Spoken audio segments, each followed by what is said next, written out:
peut dire du jeu vidéo qu'il est un produit culturel total, tant il agrège une diversité de pratiques artistiques et créatives pour exister. Un jeu vidéo combine narration, univers visuel, direction artistique et bande sonore ou à minima un sound design. L'ensemble de ces éléments est mis au service de ce qui fait la particularité de la pratique vidéoludique, les gameplays.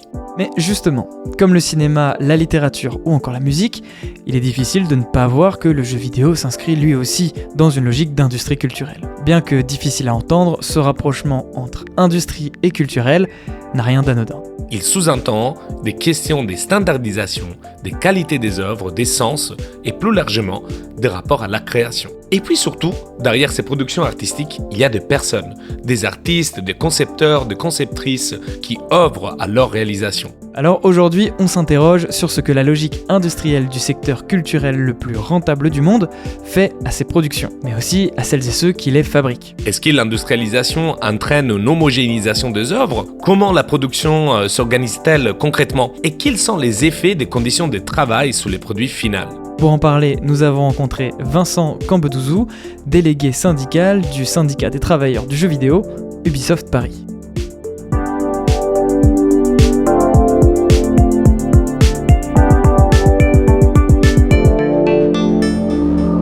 Ok, je lance Azerty. Pour parler production et jeux vidéo, ça nous semblait important de donner la parole à quelqu'un qui travaille dans cette industrie. Et lors d'un événement, on a eu l'occasion de rencontrer Vincent du STJV. En préparant l'émission, très vite est venue la question de sa structure. Pourquoi un syndicat des travailleurs du jeu vidéo ?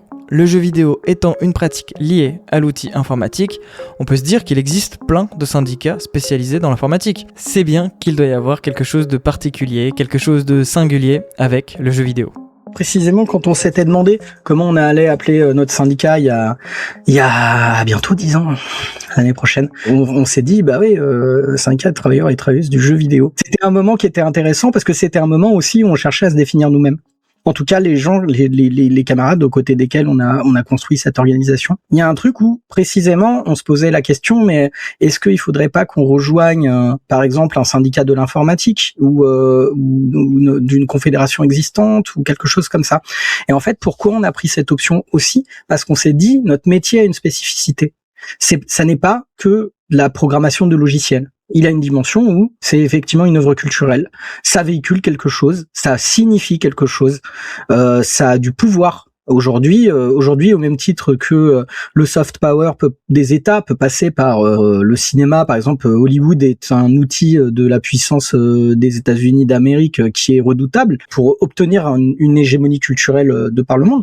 De la même façon, les grandes productions vidéoludiques, on citait GTA 6 tout à l'heure, la série GTA, je pense qu'elle contribue au moins autant que les gros blockbusters hollywoodiens à faire vivre la culture américaine partout dans le monde.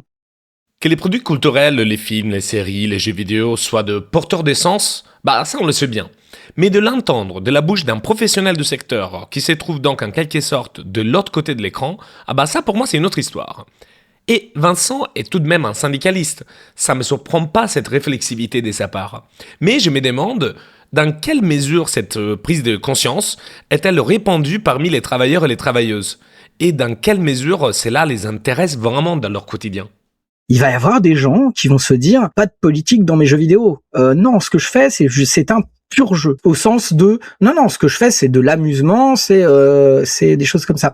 Ce qui est intéressant, c'est que ça aussi c'est un point de vue politique. Ça aussi ça peut donner des discussions au bistrot en sortant du travail à bâton rompu entre les collègues qui les uns vont dire mais le propos qui est véhiculé dans notre jeu quand il y a tel moment où en fait on fait ça où on dit ça, et d'autres qui vont dire non mais tu te poses trop de questions, ce qu'on fait c'est un jeu, puis d'autres qui vont dire non mais moi je suis pas d'accord parce que j'interprète pas ce moment du jeu de cette façon-là.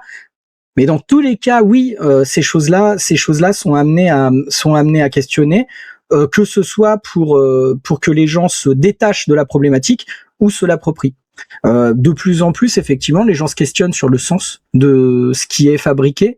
Comme en plus, et ça vous aura peut-être pas échappé, mais en ce moment en France, il y a de graves soucis dans l'industrie du jeu vidéo. Notre industrie est pas au mieux de sa forme. Donc il y a aussi ça, il y a aussi que les circonstances qui sont pas brillantes et qui n'amènent pas beaucoup d'espoir chez les gens, les amènent aussi à se questionner en fait sur le sens du travail, de pourquoi on se lève tous les matins pour aller faire ça.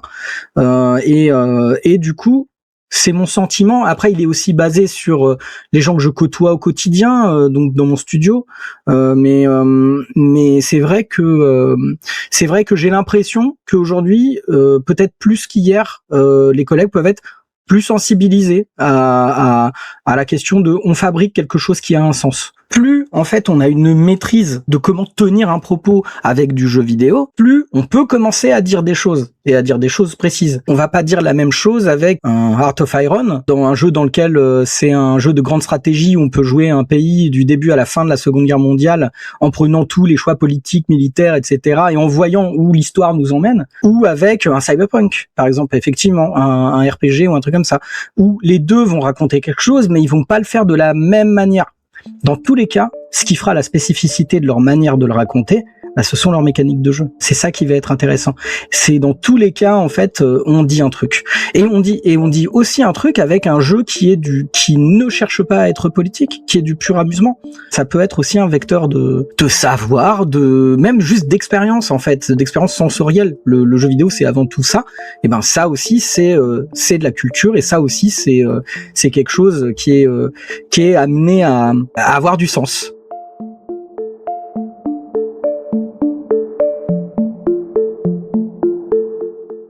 Plus on maîtrise les médiums artistiques qu'est le jeu vidéo, plus on a de contrôle sur ce qu'on veut ou on peut exprimer. Et ça d'ailleurs, c'est vrai pour tous les arts. Mais un jeu vidéo, un peu comme les cinémas, est généralement une œuvre collective, avec des équipes allant de 4-5 personnes à plusieurs centaines. Du coup, comment fait-on pour produire un objet culturel, pour conserver cette maîtrise sur l'objet, avec des équipes si grandes ?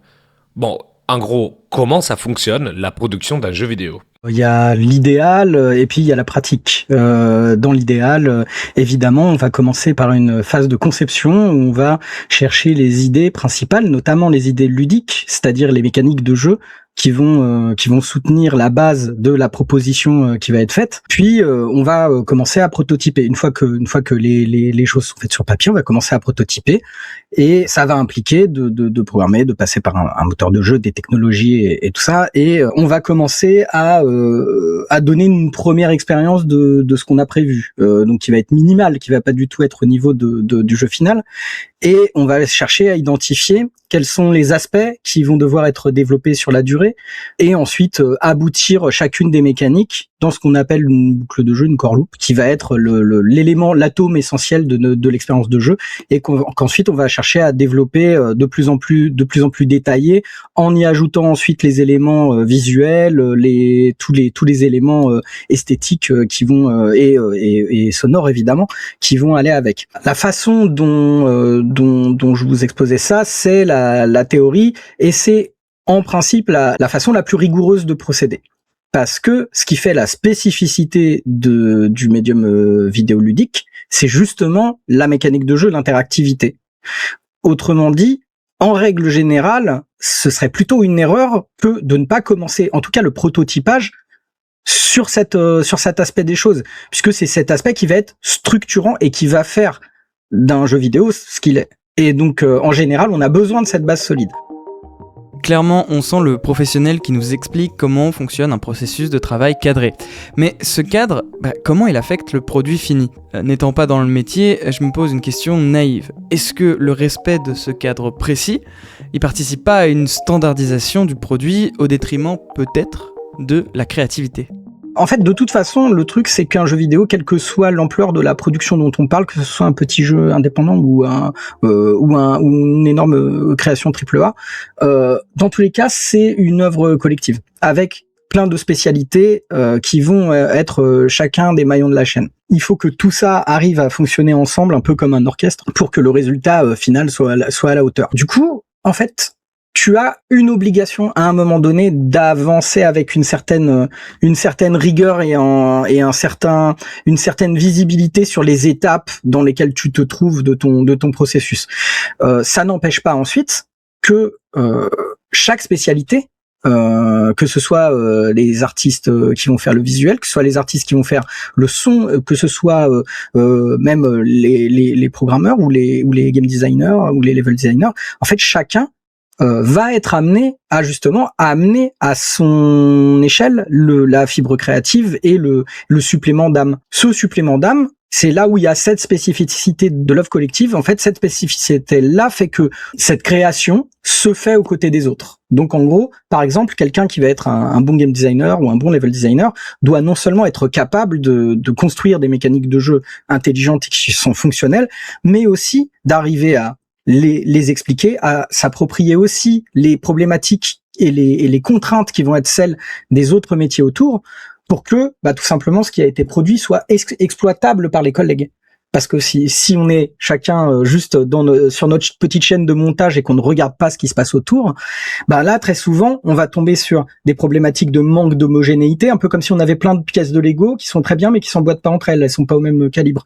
Donc voilà, il y a ce genre de problématiques qui peuvent se poser au quotidien et qui peuvent faire la différence entre une prod fonctionnelle et une prod dysfonctionnelle.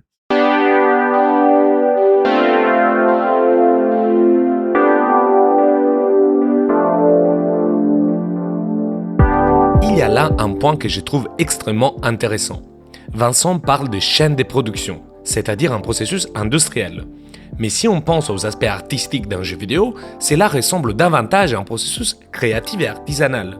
Dessiner les personnages, les décors, les quests, etc. Or, les passages entre ces deux modes de production a été largement étudié sous de nombreux angles, et notamment celui du marxisme. L'industrialisation implique d'extraire les savoir-faire artisanaux, les procédés, les gestes, de les standardiser afin de les rendre reproductibles à l'infini. Et souvent, cela passe par des machines qui reproduisent ces gestes et transforment les artisans en ouvriers. L'exemple classique est celui du métier à tisser mécanique. Au XVIIIe siècle, des ingénieurs, surtout en Angleterre, ont étudié les travaux manuels de la couture, notamment les métiers à tisser à bras. Et ils ont construit d'autres machines qui reproduisaient les mouvements des bras et des mains. Et attention, non seulement dans le but d'automatiser la production, de l'améliorer, la standardiser, mais aussi de réduire l'importance des artisans dans la production. Mais bon voilà, les jeux vidéo, moi, ces différences entre industriel et artisanal, c'est pas si évident. Comment on fait pour standardiser ces travaux qui est à la fois artistique et artisanal? Est-il vraiment possible d'aboutir à une chaîne de production industrielle pour les jeux vidéo?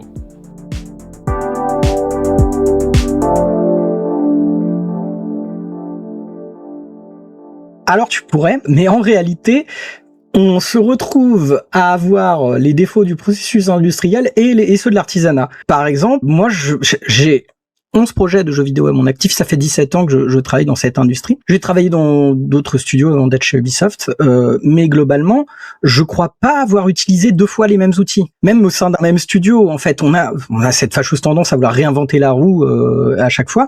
J'en sais rien, par exemple, si tu prends l'exemple d'un quelqu'un qui va être artiste 3D, qui va utiliser, j'en sais rien, Blender par exemple comme outil au quotidien. Bon, quand tu vas changer de boîte, il y a de fortes chances que tu continues à utiliser Blender. Nous, très souvent, on doit réapprendre de nouveaux outils, et en plus des outils qui vont être développés pendant qu'on les utilise. Donc du coup, les fonctionnalités vont être livrées au fur et à mesure de la production, où elles vont pas fonctionner de la même façon que ça fonctionnait la fois d'avant, ou pas exactement la même. Donc du coup, il y a un truc où il faut en permanence, il y a un côté bricolage en fait qui est lié à ça, mais d'un autre côté, on est aussi sur des chaînes de production au sens où le fameux scrolling horizontal de la production doit continuer inexorablement à avancer sans s'arrêter, et du coup faut qu'on arrive à continuer à faire un peu de l'artisanat, parce que finalement, quoi qu'on en dise par ailleurs, l'aspect justement très rythme fixe et compagnie d'une chaîne de production, moi en tout cas, je n'ai pas l'impression de le voir des masses à l'intérieur des productions. Avec Azerty, on a rencontré pas mal de professionnels du jeu vidéo qui nous disent souvent la même chose: faire un jeu vidéo, c'est apprendre à faire un jeu vidéo. Dans une production informatique un peu plus standard, on utilise généralement des logiciels et des outils préexistants. Dans le jeu vidéo, il y a tellement de spécificités, souvent propres au gameplay, qu'on est parfois obligé de créer ses propres outils, parfois à usage unique. Bon, j'accorde le point à Vincent alors, pour que les choses se passent bien, d'après lui, on a besoin d'un cadre. Ok. Une standardisation unifiée à toutes les productions, ça semble compliqué, au vu de ce qu'on vient de dire, très bien. Alors le jeu vidéo serait ce produit contemporain parfait, insensible aux pressions d'homogénéisation. Évidemment, ce serait trop beau. Encore une fois, c'est l'industrie culturelle la plus rentable au monde, donc il y a peu de chances que son poids économique n'influe pas sur la qualité des jeux, le rythme de production, etc. Le premier genre de jeu auquel je pense, c'est l'open world, celui que tout le monde achète mais que tout le monde critique pour les mêmes travers. Quêtes similaires, trop d'endroits vides sans réels intérêts, map presque trop grande parfois. Bref, on soumet ces réflexions à Vincent. Quel est l'impact des logiques économiques sur un jeu et ses travailleurs ? Je vais finir par reprendre les tournures de phrases des inconnus, mais t'as le bon et le mauvais open world aussi, hein. Tu peux avoir quelque chose, si ta production elle est bien pensée et tout ça, tu peux faire quelque chose qui exploite la forme de l'open world, qui lui donne des mécaniques qui sont intelligentes, qui éventuellement renouvellent un peu le genre et tout ça. Tu peux aussi te retrouver coincé dans une boucle infinie où tu ne fais que répéter ou photocopier des choses qui existent déjà. Là-dessus, et t'as raison, en fait, faut questionner la société dans laquelle on est, les rapports de pouvoir qui sont ceux qui tournent autour du travail. Ça commence par la financiarisation de l'économie, l'actionnariat et tout ce genre de rapport de force. Le principe, c'est que une entreprise avec des actionnaires, elle doit augmenter ses profits la fois d'après. C'est littéralement le travail qui lui est demandé par les actionnaires. Automatiquement, quand tu es dans un métier, un type de cycle de production dans lequel il te faut littéralement des années avant de savoir si ton investissement va rapporter de l'argent, en fait, tu vois la dangerosité d'un point de vue économique, d'un point de vue investissement financier, quoi. La dangerosité du pari, parce qu'en fait, tu es en train de faire un pari à 5 ans, même peut-être plus. Le principe, c'est que quand vous avez ces enjeux économiques qui sont immenses, et qui sont des paris à très long terme, à un moment donné, la question de savoir si on est à l'heure ou pas dans la production, elle devient surplombante par rapport à tout le reste. Il peut y avoir des moments où, en gros, en réalité, on n'en est pas au stade où on prétend être. Là, on est à la date où il faudrait y être. Et c'est là où, en gros, vous commencez à avoir un truc où la mécanique surplombante de l'économie, de l'actionnariat, des moments où le PDG va se retrouver sommé d'expliquer quand est-ce que l'argent va arriver. En fait, à ce moment-là, il y a des moments où il faut accélérer la production, dans tous les cas. C'est ça qui donne aussi parfois des rythmes de production qui sont assez étranges, avec des accélérations, avec des ralentissements, et c'est là aussi où, effectivement, il y a besoin de quelque chose pour que ça se passe correctement et en bon ordre. En fait, il y a besoin de pouvoir planifier et donc d'être extrêmement rigoureux sur les méthodes de production et sur l'ordre dans lequel les questions doivent être posées.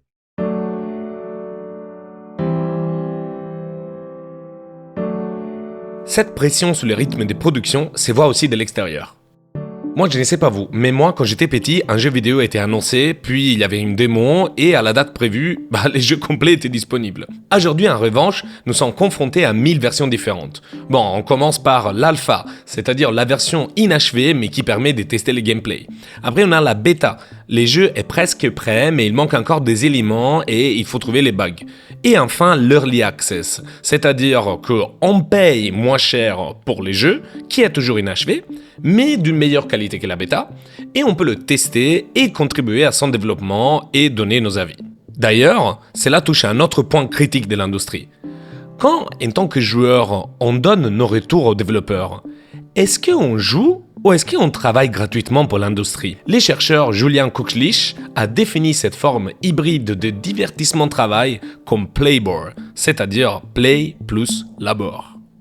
Or, l'un des problèmes que soulève le Playbor, c'est qu'en brouillant les frontières entre travail et jeu, il ajoute une forme de pression supplémentaire sur les travailleurs.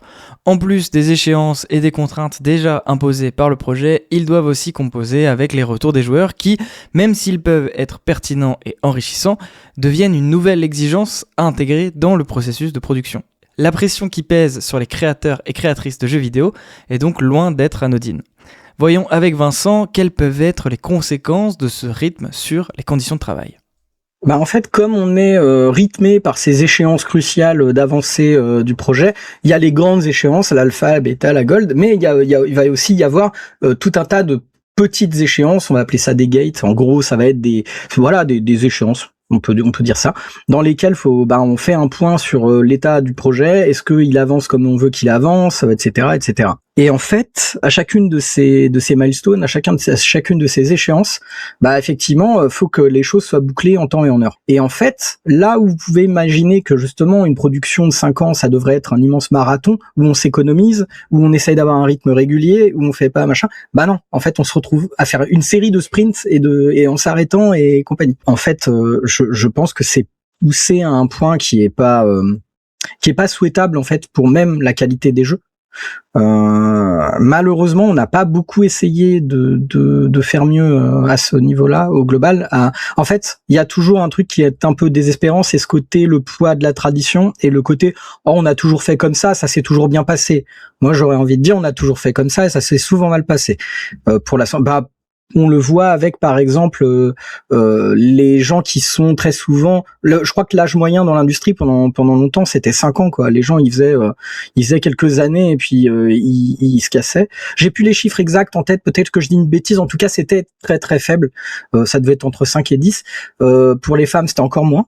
Et en fait, il y a tout un truc comme ça où quand on observe les choses, on n'avait pas en fait, il y avait une situation assez malsaine. Et encore une fois, ce qui est intéressant pour le public, par ailleurs, c'est de se dire que il s'agit pas juste de dire qu'il y a de la souffrance au travail dans l'industrie du jeu vidéo. Il y en a, mais par ailleurs, en fait, pour la production culturelle, c'est délétère parce que on travaille pas bien quand on a dormi 2 heures, quoi, et quand on est dépressif et quand on est voilà.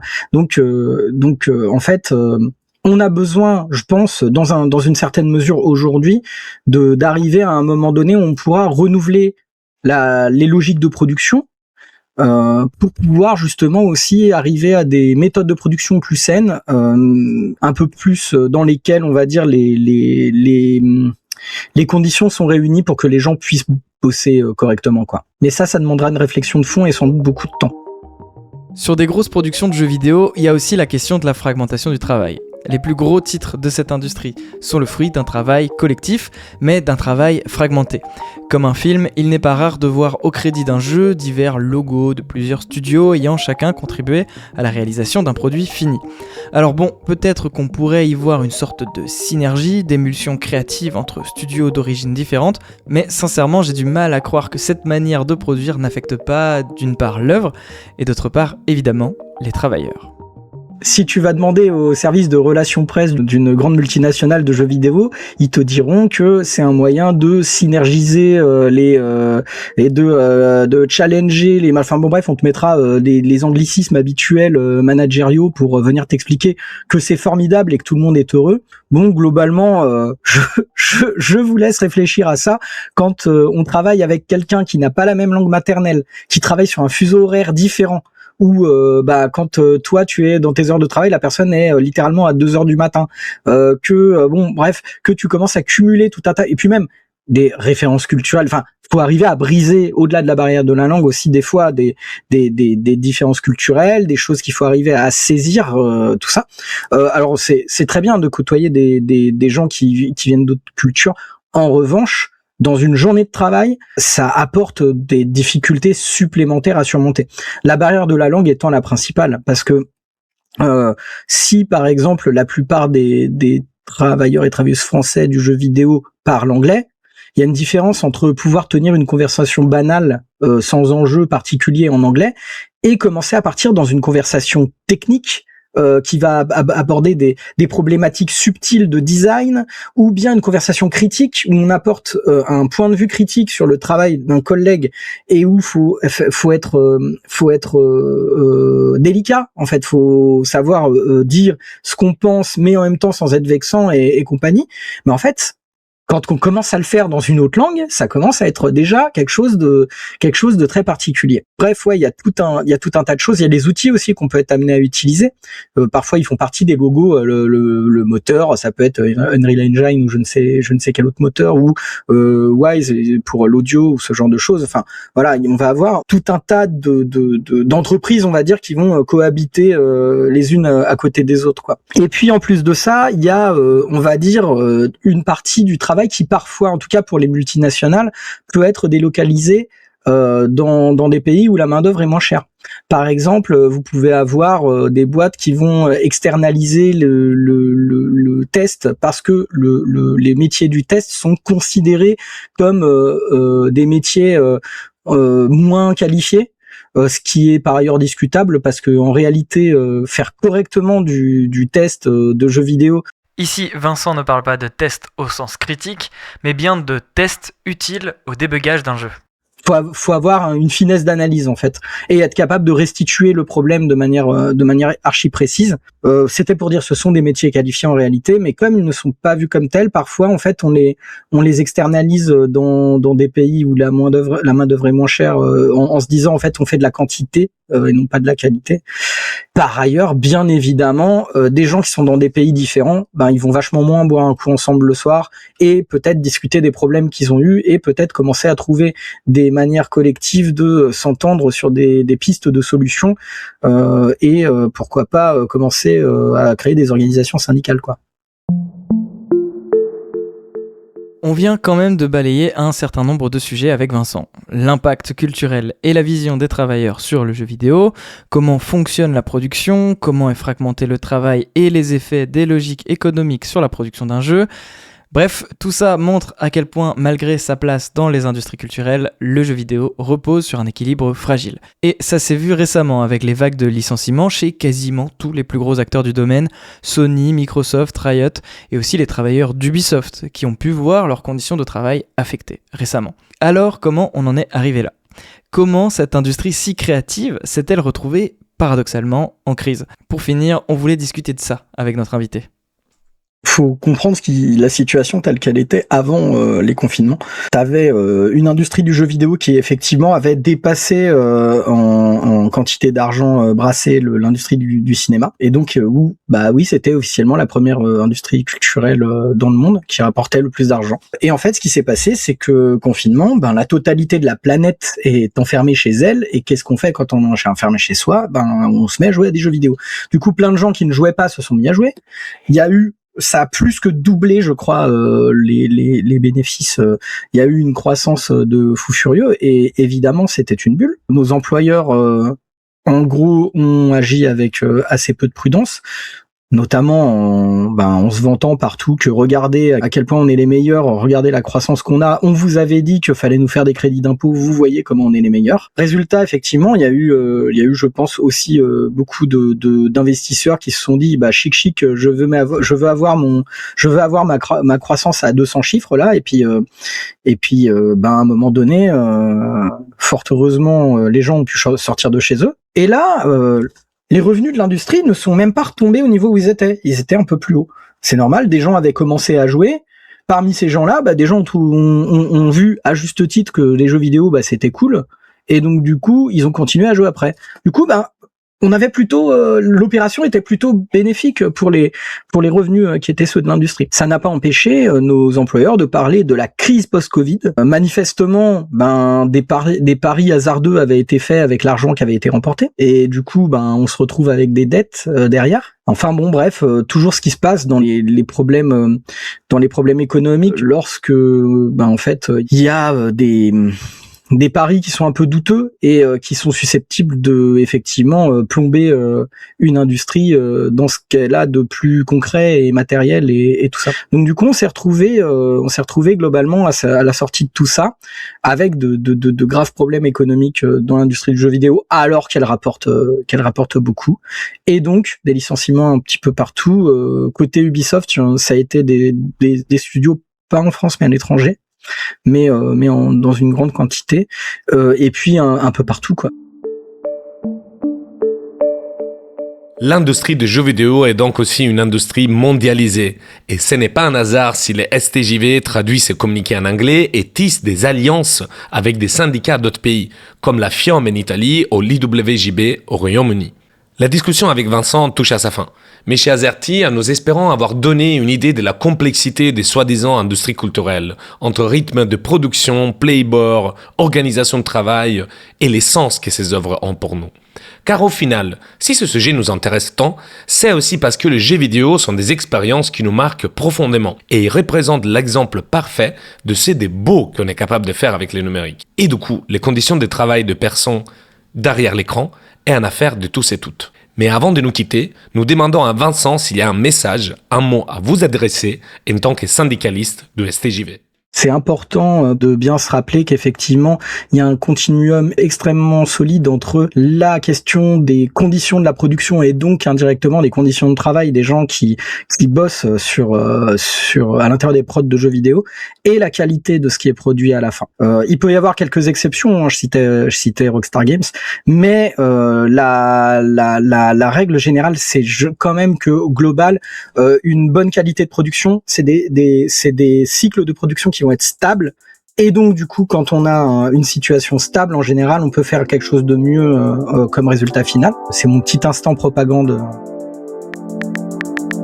Merci à Vincent d'avoir pris le temps de répondre à nos questions sur les méthodes de production d'un jeu vidéo et sur les conditions de travail derrière ces réalisations. On vous invite à suivre leurs actualités, leurs luttes sur leur réseau en tapant STJV. Normalement, vous devriez trouver. Merci de nous avoir écoutés. Si cet épisode vous a plu, on vous invite à suivre Azerty comme les 6 premières lettres du clavier sur les applications des podcasts. Vous y trouverez des versions un peu plus longues de nos émissions ou des bonus.